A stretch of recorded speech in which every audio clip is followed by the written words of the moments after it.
ये कहानी है एक खूबसूरत डेविल लड़की की जो जिंदा रहने के लिए लोगों को अपनी तरफ अट्रैक्ट करके उनके करीब जाती है और उन्हें मारकर खा जाती है। लेकिन ये लड़की पहले ऐसी नहीं थी और ऐसा क्या हादसा हुआ था जिससे वो एक डेविल में बदल गई, देखेंगे हम आज की इस कहानी में। तो कहानी की शुरुआत में हम नीडी नाम की एक लड़की को देखते हैं जो एक मेंटल हॉस्पिटल में होती है और यहाँ पर वो बहुत ही ज्यादा एग्रेसिव होती है। और जब यहाँ के एक नर्स आकर उसे खाना खाने के बारे में पूछती है तो नीडी अचानक गुस्सा होकर उसे जोर से एक लात मार देती है और फिर उसके ऊपर थूक देती है और बीच में आने वाले गार्ड्स को भी मारने लगती है। पर वो गार्ड्स उसे किसी तरह ले जाकर एक रूम के अंदर बंद कर देते हैं और फिर उस रूम के अंदर एक म्यूजिक प्ले कर देते हैं जिससे नीडी को बहुत ज्यादा तकलीफ होने लगती है। लेकिन हमें यहाँ बताया जाता है कि नीडी पहले इस तरह नहीं थी और यहाँ से कहानी 2 महीने पीछे ले जाकर हमें एक टाउन दिखाया जाता है जिसका नाम होता है डेविल्स केटल। इस टाउन का ये नाम यहाँ के एक मिस्टीरियस वाटरफॉल की वजह से पड़ा था जिसका पानी एक बड़े से गड्ढे में चला जाता है और फिर वो सारा पानी कहाँ से निकलता है ये आज तक किसी को भी नहीं पता चला। उसके बाद हमें नीडी की कॉलेज में जेनिफर नाम की एक खूबसूरत लड़की को दिखाया जाता है जो नीडी की बेस्ट फ्रेंड होती है। लेकिन जेनिफर एक तरफ बहुत ही खूबसूरत और चार्मिंग टाइप की लड़की होती है जबकि नीडी उससे बिल्कुल ही अलग और शाई टाइप की लड़की है। अब नीडी की एक बॉयफ्रेंड भी है जिसका नाम है रॉकी, लेकिन वो अपनी बॉयफ्रेंड से ज्यादा अपनी बेस्ट फ्रेंड जेनिफर को वैल्यू देती है और इतना टाइम वो अपनी बॉयफ्रेंड रॉकी के साथ भी नहीं बिताती जितना वो जेनिफर के साथ गुजारती है। और जेनिफर जब भी कहीं जाने के लिए कहती है तो वो तुरंत सब कुछ छोड़ के जाने के लिए मान जाती है। अब शाम को जेनिफर के साथ क्लब जाने का प्लान था तो नीडी फटाफट तैयार होकर जेनिफर के साथ जाने लगती है, मगर रॉकी को ये बात अच्छी नहीं लगती। फिर दोनों क्लब में जाकर कुछ लोगों से मिलते हैं और यहाँ पर जेनिफर की मुलाकात निकोला नाम के एक बैंड मेंबर से होती है। निकोला दरअसल काफी फेमस होता है तो इसलिए जेनिफर उससे बात करने लगती है और उसकी हैंडसम लुक देखकर वो उससे इम्प्रेस हो जाती है और फिर उसके लिए एक ड्रिंक भी लेने जाती है। लेकिन तभी निकोला जेनिफर के बारे में उल्टी सीधी बातें करने लगता है जो पास से ही नीडी सुन लेती है और उसको वो बिल्कुल भी पसंद नहीं आता। जिसके बाद वो सब कुछ जेनिफर को बताती है लेकिन जेनिफर इन बातों को इग्नोर कर देती है और तभी निकोला का बैंड परफॉर्मेंस भी शुरू हो जाता है और सब निकोला की परफॉर्मेंस देखने लगते हैं। सब कुछ ठीक चल रहा था लेकिन कुछ ही समय के बाद अचानक से क्लब में आग लग जाती है जिससे चारों तरफ भाग दौड़ मच जाती है और बहुत सारे लोगों पर आग भी लग जाती है। लेकिन नीडी तुरंत जेनिफर को लेकर बाहर निकल जाती है और दोनों बच जाते हैं। लेकिन बाहर आने के बाद उनके पास निकोला आता है और जेनिफर को अपने साथ चलने के लिए कहता है। जेनिफर तो पहले से ही निकोला को देखकर इम्प्रेस हो गई थी तो वो मान जाती है और उसके साथ जाने लगती है। पर नीडी जेनिफर के जाने से बहुत परेशान हो जाती है और उसे मना करने लगती है क्योंकि निकोला जेनिफर के लिए एक अनजान लड़का था और उसे निकोला पर बिल्कुल भी भरोसा नहीं था। मगर जेनिफर नहीं मानती और उसके साथ गाड़ी में बैठकर चली जाती है। इसके बाद नीडी घर आ जाती है और परेशान होकर रॉकी को कॉल करके सारी बातें बताती है और जेनिफर के बारे में चिंता करने लगती है कि उसके साथ कोई अनहोनी ना हो जाए। तभी अचानक नीडी की डोरबेल बजती है तो वो दरवाजा खोलने जाती है पर दरवाजा खोलकर उसे वहाँ कोई भी नहीं दिखता। जिसके बाद वो अंदर आने लगती है पर तभी उसे घर के अंदर से कुछ आवाजें सुनाई देती हैं। तो वो घबराते हुए जब अंदर जाकर देखती है तो वहाँ नल से पानी गिर रहा था। लेकिन जैसे ही वो घूमती है तो जेनिफर को सामने देखकर डर जाती है क्योंकि जेनिफर के मुंह में खून लगा हुआ था। तो वो उससे पूछती है कि क्या हुआ, पर वो उसे देखकर ईविल जैसी स्माइल देने लगती है। जिसके बाद वो फ्रिज के अंदर से कच्चा मीट निकालकर खाने लगती है और जानवरों की तरह आवाज निकालने लगती है और फिर अजीब तरह से काले खून की उल्टी करने लगती है। ये सब देखकर नीडी बहुत ज्यादा डर जाती है और फोन करके रॉकी को बताने ही वाली होती है कि तभी जेनिफर उसको पकड़कर अजीब हरकतें करने लगती है और उसे देखकर ऐसा लग रहा था कि वो नीडी को मार डालेगी। लेकिन फिर वो नीडी को छोड़कर वहाँ से चली जाती है। जेनिफर को अचानक क्या हो गया और क्या कोई भयानक आत्मा उसके अंदर आ गई है ये हमें कहानी में आगे पता चलेगा।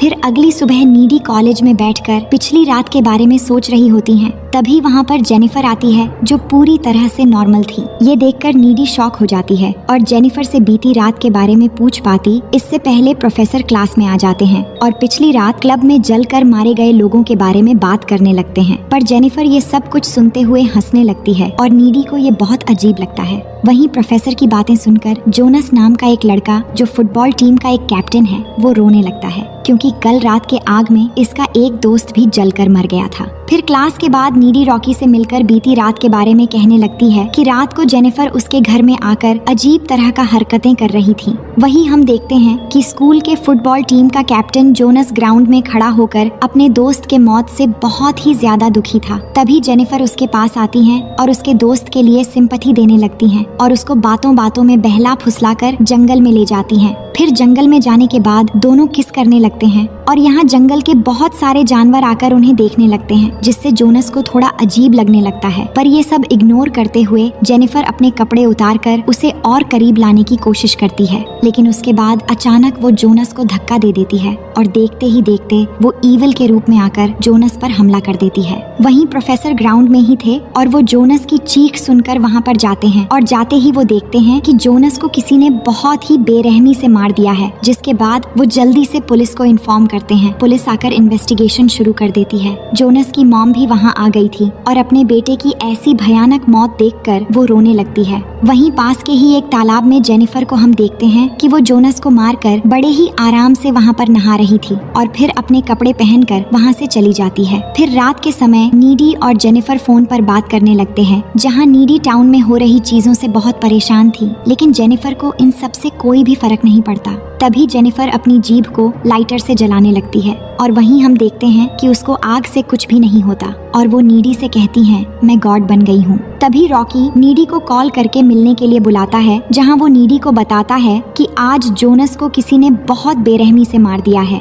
ये सुनकर नीडी और भी ज्यादा परेशान हो जाती है। फिर अगले दिन कॉलेज में सभी जोनस को श्रद्धांजलि देते हैं और उसके लिए प्रे करते हैं। सब उसके लिए बहुत दुखी थे, लेकिन जेनिफर को इन सब से कोई फर्क नहीं पड़ रहा था और वो बहुत हैप्पीली कॉलेज में आती है। फिर क्लास में प्रोफेसर ये बताते हैं कि लो सोल्जर बैंड का सॉन्ग इतना फेमस हो गया है कि उनका गाना एंथम बन गया है और अब वो बैंड अपनी कमाई का कुछ हिस्सा मरने वालों की फैमिली को देने वाले हैं। जिस पर नीडी कहती है कि वो लोग झूठे हैं और उन लोगों ने उस रात किसी की भी हेल्प नहीं की थी जिस रात क्लब में आग लगी थी। लेकिन इस पर क्लास की एक लड़की बैंड को सपोर्ट करने लगती है, जिससे उसके साथ नीडी की बहस हो जाती है। अब क्लास के बाहर कॉलिन नाम का एक स्टूडेंट जेनिफर को मूवी डेट के लिए पूछता है, पर जेनिफर उसको कहीं और ले जाने की बात करती है तो वो मान जाता है। तभी नीडी के पास रॉकी भी आता है तो नीडी उसे रात को मिलने के लिए बुलाती है। इसके बाद हम रात का सीन देखते हैं, जहां नीडी और रॉकी मिलकर एक दूसरे को प्यार करने लगते हैं और दोनों में रोमांस शुरू हो जाती है। वही कॉलिन को जेनिफर मैसेज करके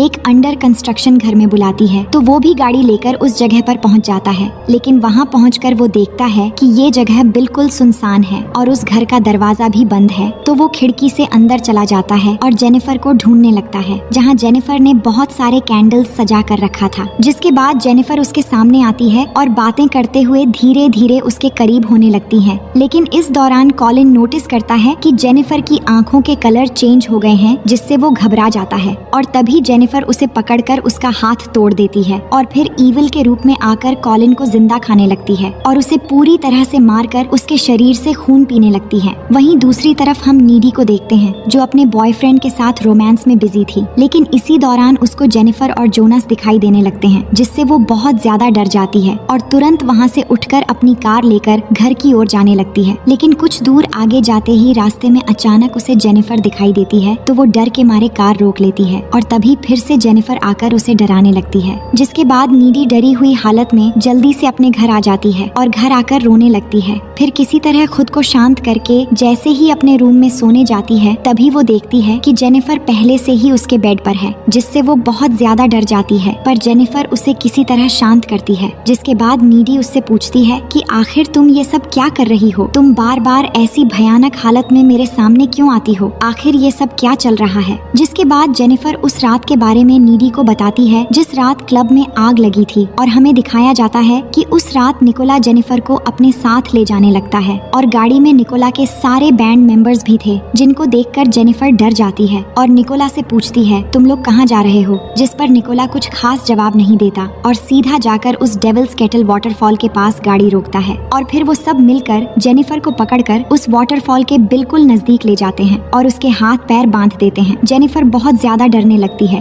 और चिल्ला चिल्ला कर बोल रही होती है कि तुम ये सब क्या कर रहे हो। तो निकोला उससे पूछता है कि क्या तुम वर्जिन हो, जिस पर वो डर के मारे झूठ बोलती है कि हाँ। जिसके बाद निकोला कहता है कि हमारे बैंड को दुनिया में सबसे ज्यादा सक्सेस कराने के लिए हमें शैतान को खुश करना होगा और इसके लिए हमें एक वर्जिन लड़की को बलि देकर एक पैरानॉर्मल काम को पूरा करना पड़ेगा, इसलिए हम तुम्हें यहाँ बलि देने के लिए लाए हैं। ये सुनकर जेनिफर चिल्लाने लगती है, लेकिन निकोला उसकी एक नहीं सुनता और जेनिफर के पेट में चाकू मार देता है और उसे मारने के बाद चाकू को उस वाटरफॉल के गड्ढे में फेंक देता है और जेनिफर को वहीं पर छोड़कर सब चले जाते हैं। अब जेनिफर नीडी को बोलती है कि पता नहीं क्या हुआ था, पर उनके मारने के बाद भी मुझे अचानक होश आ गई और उस रात मैं सीधा तुम्हारे पास आ गई और मुझे बहुत ज्यादा भूख लगी थी, इसलिए मैंने फ्रिज से कच्चा मांस निकालकर खाने लगी। असल में हुआ ये था कि निकोला ने तो अपना पैरानॉर्मल काम पूरा कर लिया था और उसे लग रहा था कि अब उसका बैंड सक्सेस हो जाएगा, लेकिन उसमें एक कमी रह गई थी और वो थी जेनिफर की वर्जिन ना होना, क्योंकि जेनिफर ने डर के मारे झूठ बोला था कि वो वर्जिन है, जिस वजह से जेनिफर वापस जिंदा हो जाती है और उसमें ईविल पावर्स आ जाते हैं। अब ये बताते हुए जेनिफर नीडी को विश्वास दिलाने के लिए अपने हाथ में एक कट लगाती है जो तुरंत ही वापस से नॉर्मल हो जाता है। अब ये सब देखकर नीडी काफी ज्यादा डर जाती है और जेनिफर को वहाँ से जाने के लिए बोलती है, जिसके बाद जेनिफर उसके घर की विंडो से कूदकर वहाँ से चली जाती है। पर नीडी को ये देखकर अजीब लग रहा था कि वो इतनी ऊंचाई से कैसे कूदकर यहाँ से चली गई।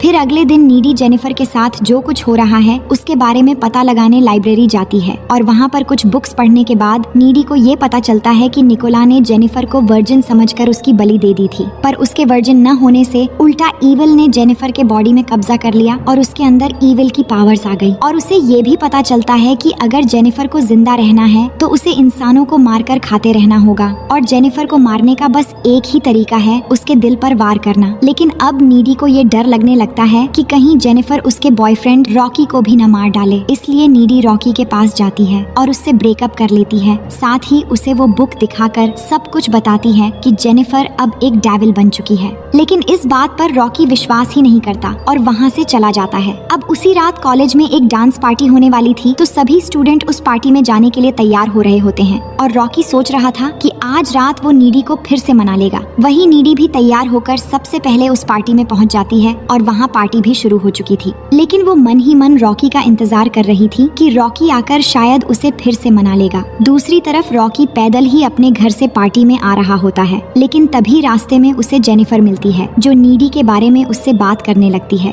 और कहती है कि मुझे पता है नीडी ने तुमसे ब्रेकअप कर लिया है और जो भी हुआ ठीक ही हुआ, क्योंकि नीडी जैसी लड़की तुम्हारे जैसे समझदार लड़के को डिजर्व नहीं करती, वो एकदम बोरिंग टाइप की लड़की है। अब ये सब बातें सुनकर रॉकी सैड होने लगता है और तभी जेनिफर उसे रिझाने लगती है और बातों ही बातों में उसे अपने साथ रिलेशन में आने के लिए मनाती है और उसे किस करने लगती है, जिसके बाद उसे अपनी बातों से बहला फुसलाकर जंगल के बीच एक वीरान खंडर में ले जाती है। लेकिन वहीं पार्टी में नीडी को ऐसा एहसास होने लगता है कि शायद जेनिफर उसके बॉयफ्रेंड के साथ कुछ बुरा करने वाली है, इसीलिए वो परेशान होकर रॉकी को ढूंढने के लिए पार्टी से बाहर आकर सीधा रॉकी के घर पहुंच जाती है, जहां रॉकी की मॉम उसे बताती है कि वो तो करीब 20 मिनट पहले ही पार्टी के लिए पैदल ही निकल चुका था। दूसरी तरफ जेनिफर रॉकी को उस खंडर में ले जाकर उसे किस करने लगती है और उसके साथ इंटीमेट होने की बात करती है, लेकिन रॉकी कहता है कि वो अभी भी नीडी से बहुत प्यार करता है और तभी गुस्सा होकर जेनिफर रॉकी को पानी में गिरा देती है और उसे मारना शुरू कर देती है। वहीं नीडी रॉकी को ढूंढ रही होती है, तभी रास्ते में उसे एक फूल पड़ा दिखता है, जिससे वो समझ जाती है कि यही कहीं आसपास ही जेनिफर रॉकी को लेकर गई होगी। तभी उसे रॉकी के चिल्लाने की आवाज सुनाई देती है, तो वो तुरंत ही उस वीरान खंडर में पहुंच जाती है। वहां पहुंचते ही नीडी देखती है कि जेनिफर शैतानी रूप में आकर रॉकी को जख्मी करके खून पीना शुरू कर दी है, जो देखकर वो भी रॉकी को बचाने के लिए पानी में कूद जाती है और रॉकी को जेनिफर से छुड़ा लेती है और फिर उसे किसी तरह बचाकर ऊपर लेकर आती है। लेकिन इसके बाद जेनिफर सामने आकर नीडी को भी मारने वाली होती है। तभी रॉकी एक स्टील की पाइप से जेनिफर के पेट में वार कर देता है, जिससे जेनिफर जख्मी हो जाती है, लेकिन उसके अंदर शैतानी शक्ति की वजह से वो नहीं मरती और पाइप को निकालकर उस खंडर से भाग जाती है। वहीं रॉकी को जेनिफर ने बहुत ज्यादा जख्मी कर दिया था और उसका बहुत सारा खून भी बह गया था, इसलिए वो नीडी से आखिरी बार बातें करते हुए अपना दम तोड़ तोड़ देता है। इसके बाद अगले सीन में हम देखते हैं कि नीडी ये डिसाइड कर लेती है कि जेनिफर से वो अपने बॉयफ्रेंड का बदला लेकर रहेगी। वही जेनिफर को दिखाया जाता है जो बहुत ही आराम से अपने बेड में सोकर एक और लड़के को शिकार बनाने की सोच रही थी। तभी नीडी उसके घर की विंडो तोड़ के अंदर आकर उस पर हमला कर देती है, जिसके बाद दोनों के बीच एक जबरदस्त लड़ाई शुरू हो जाती है।